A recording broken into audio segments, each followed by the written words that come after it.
ThaBoxingvoice.com, live here with Regis Prograis. So I just want to get into a video we recently seen where you was basically calling everyone out. Right. Wasn't too long ago, but what inspired that? Because you really didn't leave a name off that list. Nobody want to fight me, bro. Like, I literally, like, I know in boxing, like, of course, the cliche thing is like, oh, they say I fight anybody. And then, like, if they get an offer, then it's like, oh, I'll turn that person down. But, like, I don't, like, I literally, bro, like, from what I understand, I told my manager, like, fight anybody. And, bro, like, nobody wants to fight me. You know what I'm saying? Like, they say the boogeyman in 140. No, I wouldn't say that. But it's just like, bro, nobody, like, literally nobody wants to fight me. And I know in boxing, you know, people say about, like, who you not fighting this person, you not fighting that person. But, like, I really, it's not, like, for me, like, it's not my fault.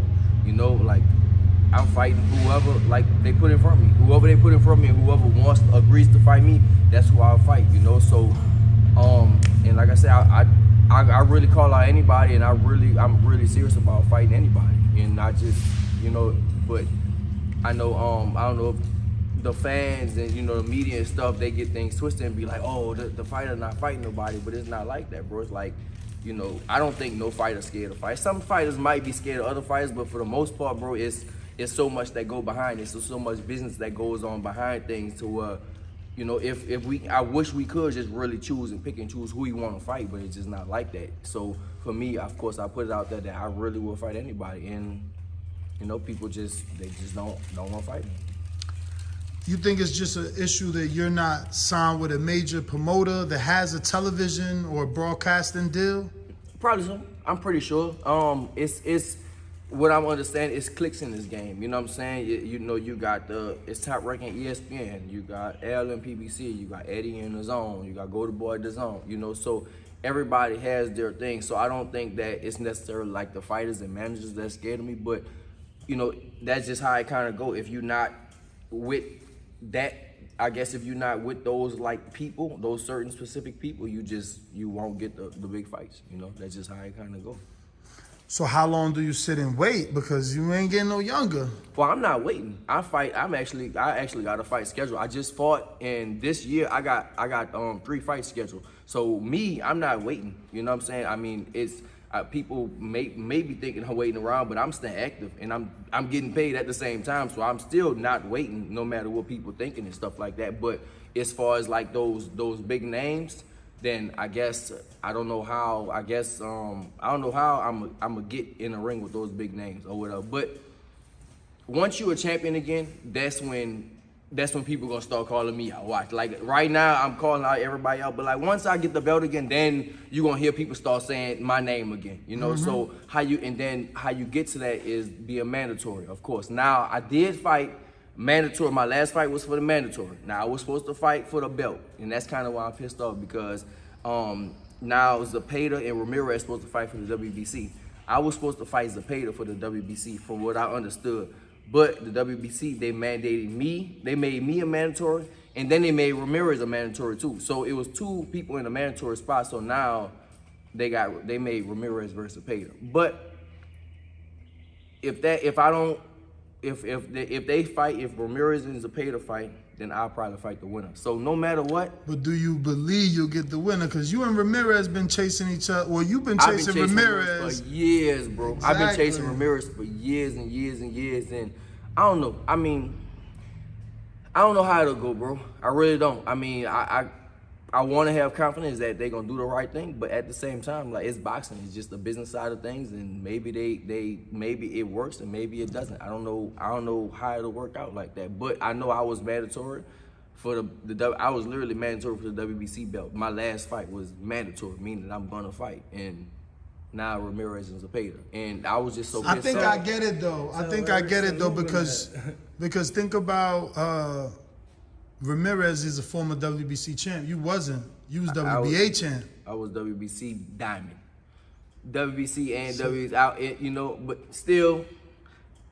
They gonna favor him, I think, because of that. They definitely gonna favor him because he was the champ. Right, but I still had. All right, and so if people I don't know if y'all know the story about this, right? So this was way back when. This was when Crawford, he went up. he was undisputed. He went up, right? So in the WBC, I'm gonna tell you how it went. In the WBC, Ramirez was ranked number 1. I was ranked number 2. Amir Ahmad was ranked number 3. Victor Postol was ranked number 4, right? I went to the WBC convention in Azerbaijan that year.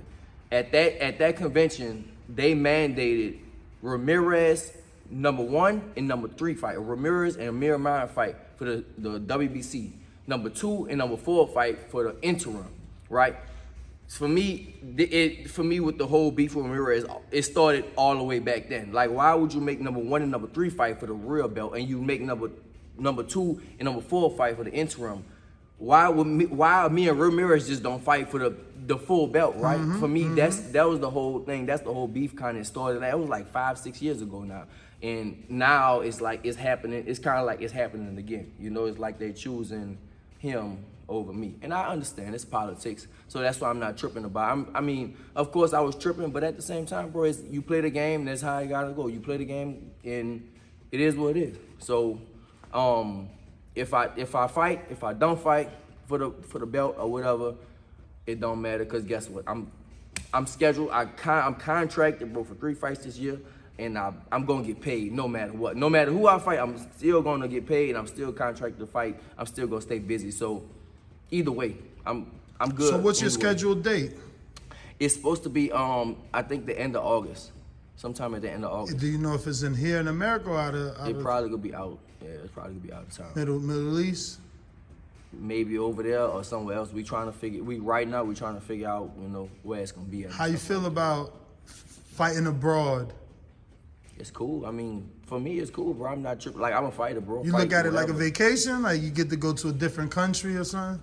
I don't look at it like a vacation, because every time I travel somewhere, like I kind of really take it serious. You know what I'm saying? Like, so when I fought in Dubai, luckily I went to Dubai before and I enjoyed Dubai. So when I fought there last time, you know, I was just all business. Most of the time when I fight, bro, like I lock myself in the hotel. Like besides the time we gotta like do media and do things we need to do and eat and all that, I stay in the room like damn near the whole time, because it's like I don't want to enjoy. I don't want to have a vacation type of mindset. Now I see other people walking around doing all kinds of stuff, going to the mall and doing stuff, but like me, I'm not doing none of that, bro. Like for me, when it's business, it's business. So, you know, we'll see. So obviously, us being based out of Las Vegas now, we ran across Keith Hunter, who ran across your interview, right. And he's like, look, he calling everybody out. I'm not on that list. I understand I'm not in that position, but I want a shot. So obviously I wanted to bring it up as if that's someone you would be considering. Do you even know him? I didn't know him, but I looked him up. So you seen him? Okay. I looked him up. I saw the interview. Of course, like I don't really pay attention to media, but people send it to me. So I definitely saw it.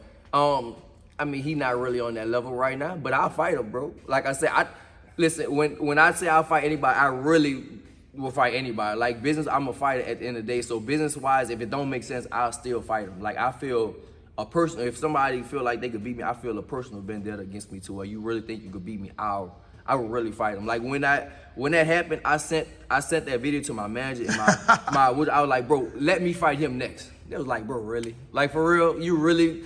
Come on, bro. That's like it don't make sense at all. But I still, in the back of my mind, I want to shut people up. That's all.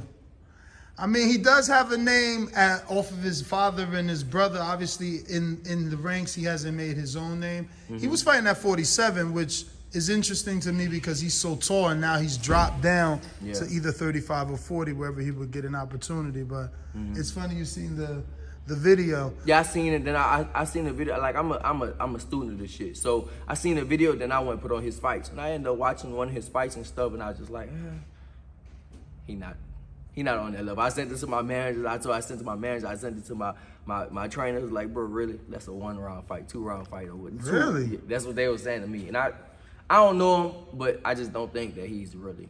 I don't think. He's I mean, obviously. In the ring, under the lights, you've been on that level. You're a former world champion at this point, but he has sparred some pretty big names. He's been in there with Tank, Rolly. I mean, pretty much everybody in Las Vegas. Whoever comes through Las Vegas, he gets in there. And he's long, but again, that experience is big. But who are you eyeing in that 140-pound division? Is Teller still somebody who you're looking at since he didn't move up? If I had a dream fight right now, Taylor would be number 1.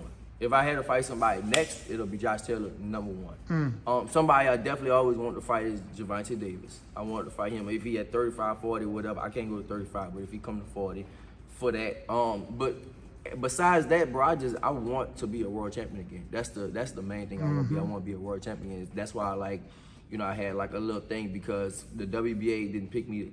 Like how, that's another thing with the WBA. How did it was 6 people in line, to be mandatory or something like that. And it's like, how didn't I get picked to choose to fight for the WBA? And then it was like, all right, now the WBC. Then they made Zepeda Ramirez, and I thought I was gonna fight Zepeda. And I definitely feel like Zepeda, he earned a shot. He definitely earned a shot to be where he at. But we'll see, bro. So my partner wants me to bring up the fact that there's a lot of lightweights that could be possibly moving up. Obviously, Devin has spoken about moving up. You mentioned Tank. Tio just moved up. He's got a fight scheduled with Pedro Campa. What do you think about the bigger name 135ers moving up? Even a guy like Shakur, who's still a division or 2 below, but he's talked about moving up and fighting Haney for those 2 belts. Right. Well, that's why I'm staying at 140. Really, I feel like everybody gonna have to see me eventually. I really feel like that. Like right now, like I said, nobody's saying my name, but once I'm a champion again, and I should be a champion, but in a year's time, 12 months time from now, I should be a champion again, no matter what. So once that happens, then guess what? All them names, they're gonna have to come to me. They're gonna have to see me. Everybody just gonna have to fight me. It'll be no more running. Right now, it's like risk versus reward type of thing. Oh, it's not. That's what people gonna say. Oh, it's no reward if you fight me. So once I'm a champion again, then then we'll see. Do you regret not staying with Showtime? Because it did seem like they invested in you. They put you on TV quite a few times, but it wasn't Showtime Championship Boxing. Was that the reason you didn't stay with them? Because they didn't offer you a championship boxing deal, or you just were offered better money to get into the World Boxing Super Series? Well, no. So I never was signed to nobody. I did basically at the time, bro. I'm not gonna lie. At the time, the World Boxing Super Series was paying way more than anything, and then they had 2 belts in there, right? And so when I went to the World Boxing Super Series, it was 2 belts that was in there, and it was 2 belts that was out. I think Maurice Hooker had one, the WBO, and Ramirez had one, the WBC. At the time, Ivan Barancek, he was Ivan Barancek, IBF, and then the one I won was the WBA Career Relic had it.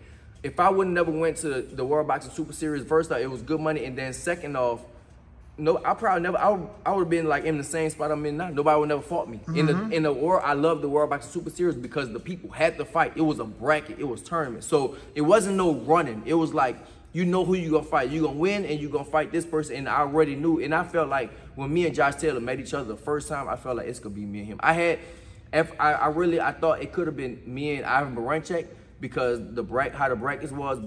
So, Champ, you was telling us about the brackets and how you thought it was going to be you and actually Josh Taylor. Yeah, I felt like, when I first met him, I felt like it was going to be me and him. But, like I say, to get to that point, I went in the tournament because I was in the same spot. I would have never fought for the belt, They would have been avoiding me back then if it wasn't for that. So that's kind of why I went to the tournament to, become a champion.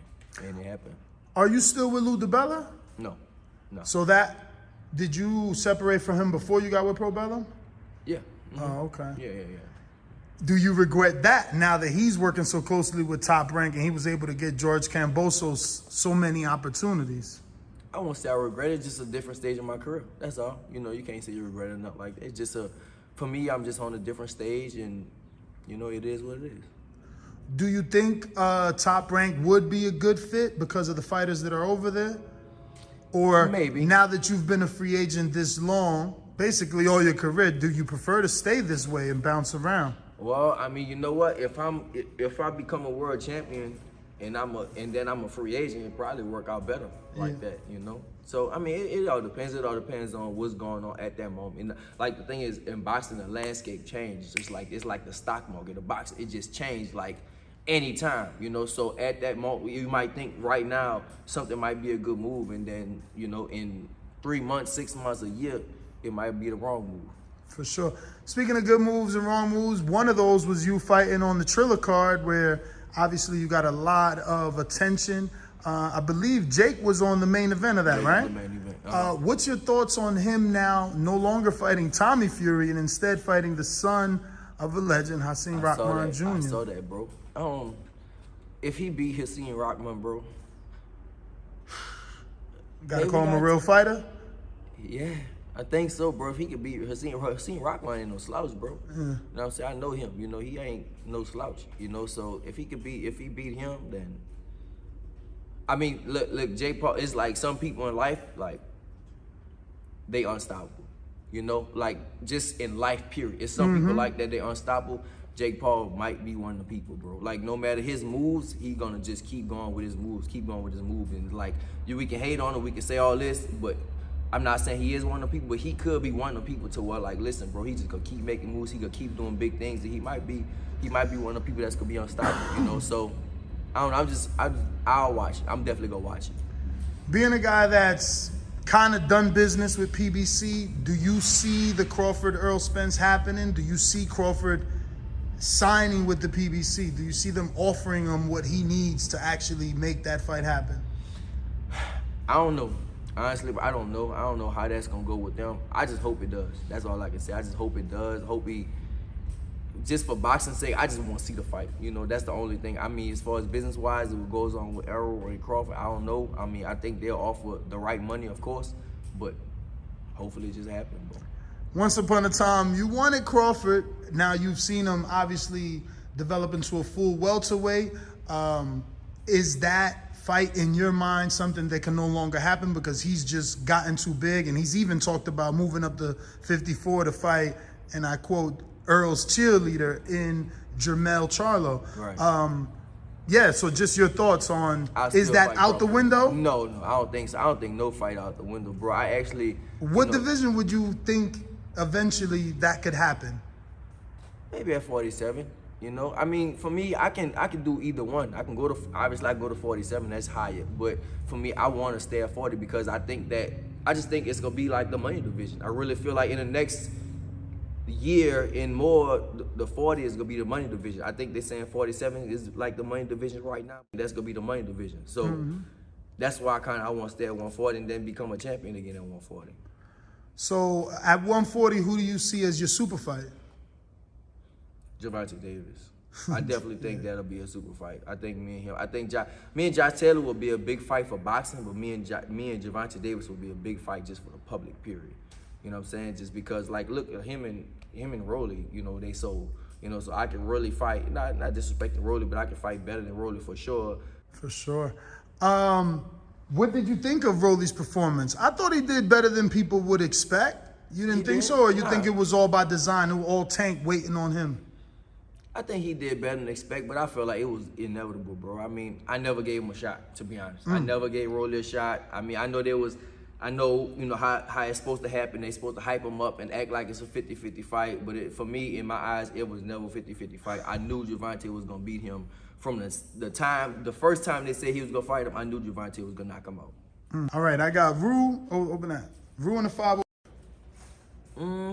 I think, yeah, I wouldn't say it stalled, but it's like, after you take a loss, bro, this is how it is in boxing. I was talking about this with somebody else. In boxing, bro, like, as soon as you take a loss, like, people kind of put you on the back burner. So right now, I'm just rebuilding. That's kind of what I'm doing right now. Just rebuilding. And that's just how it is, bro. Like, I even look at fighters to if a fighter lost, and I won't even pay attention to him no more, you know? So I guess that's kind of what people was doing to me, just like paying attention. So right now I'm just rebuilding and just getting better, and I'll be back where I was supposed to be at. Big Casual says, what up, champ? With you being a top 5 fighter at 140, do you think you will be able to get a shot at a vacant title and become a 2-time champ at 140? Which vacant title do you think you would have a shot to get? The WBA or the WBC? Which you've kind of talked on a little bit. Yeah, I mean, I'm definitely gonna be a 2-time champion. You know, that's why I'm sticking at 140. If I didn't feel like that, I wouldn't. I just go up to 147. But I feel like I'm definitely gonna be a 2-time champion. And either one, WBC, WBA, maybe 2 of them. Like I said, it all depends, bro. it all depends what's going on, bro. Boxing, the landscape changed just like that. Bougie and Broward says, what's up, champ? Thanks for pulling up on us. I'm kinda mad for you because of the way your career is going. Why the fights you wanted or need is not happening, especially when 140 division is loaded. And what's your take on Antoine Gary Russell? Personally, I think he's the baddest in your division, and I know you wouldn't duck no smoke with him. Gary Antoine Russell, the one that fought Victor Post style. Right. Yeah, good fighter. Definitely a good fighter. And I feel like same thing. We can make it happen, bro. You know, if they offer that, we can make it happen. You think he's stopping Rancy's Bartholomew? That's who he fighting next? Yeah, probably so. Yeah, I think so. Caesar in Vegas says, what's up, champ? I believe you are amongst the best in your division, and I know you'll be in a title shot before you know it. My question is, how has boxing changed your life aside from just the money? Well, boxing just give you respect. Nothing else give you. You know, like, I feel like maybe just me personally, I feel like I can go anywhere in the world, bro, and I'm straight. Like, literally, anywhere in the world.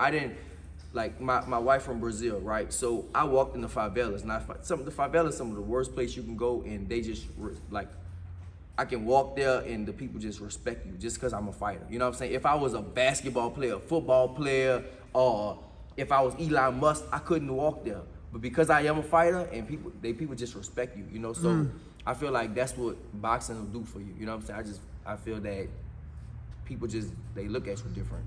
Last one, James Valdez from San Antonio, Texas says, how did you handle the nervous energy when you were fighting in the UK against Taylor? And is that the most nervous you've gotten walking into a fight? Thanks for coming on the show. Look forward to your next fight, champ. No, the worst I ever been for a fight, bro, my fight in New Orleans. That was the most nervous. For me, that was my worst fight I ever fought. Like, when I fought my first big fight in New Orleans, I fought on ESPN, and I remember, like, you know, on ESPN, before the main event, they shut all the lights off in the arena, and they put the big TV on, and they put all the great fighters, Ali, Ray Leonard, and Tyson, and Larry Holmes, all these people up there, and before the fight. And I remember always watching that as a fan. So I'm sitting there in the back before the curtain opened, I'm sitting watching, and when it goes off, like, I was still in, like, fan mode, and then I'm like, damn, like, I gotta fight. So I was, like, super nervous, and then everybody in the city was there, all the people I knew was there, and it was just, I was super nervous. For the Josh Taylor thing, I wasn't really nervous, bro, to be honest. Like, he got in my head, so I wanted to hurt Josh Taylor, to be honest. Like, that's really what I just wanted to hurt him, and he just kind of, the one thing he good at, the UK, not just him, but the UK fighters are good at, they're real good at mental warfare, and they're real good at getting in your head. They're real good at throwing you off your game plan. I saw it, he even did it with Jose Ramirez. You know, he pushed him and did all this stuff, and Ramirez is, like, despite all the stuff I say about him, is like probably one of the nicest boxers. You know, he don't say nothing. I remember when me and he was going through all that stuff, I'll go up to him, I'm gonna take your belts, I'm gonna do this, and he was like, yeah, man, this could be a good fight. And, you know, he was just chilling. He was like, I couldn't even talk shit to him because he was just so nice.